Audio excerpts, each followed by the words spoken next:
Se vier de arrasar, se agarraram pra chegar nas 4 quadras. Carreira de cancha reta que é muito divertida, é tradição da gauchada. Se vier de arrasar, se agarraram pra chegar nas 4 quadras. Carreira de cancha reta que é muito divertida, é tradição da gauchada. Já são 15 pras 2, 60 em cada lombo, chegando no partidor. E o juiz com a bandeirinha vai mandando pra chegada os seus 2 jogadores. Os cavalos empareiados, tiruza preparado pra correr a cancha reta. Se a carreira embatucou, chamei o terceiro homem que é o desempatador. Se vier de arrasar, se agarraram pra chegar nas 4 quadras. Carreira de cancha reta que é muito divertida, é tradição da gauchada. Se vieram e arrasar, se agarraram pra chegar nas 4 quadras.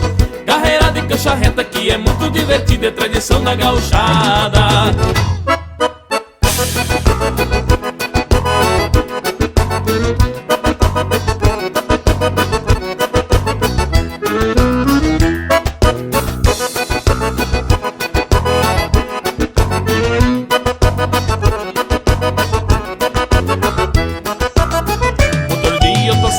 Animal respeitado pra correr esta carreira.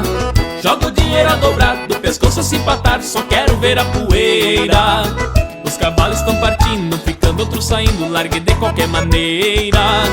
E o juiz torna a falar, se vocês não se acertar, eu encerro essa porqueira. Se vier de arrasar, se agarraram pra chegar nas 4 quadras. Carreira de cancha reta que é muito divertida, é tradição da gauchada. Se vieram e arrasar, se agarraram pra chegar nas 4 quadras. Carreira de cancha reta que é muito divertida, é tradição da gauchada.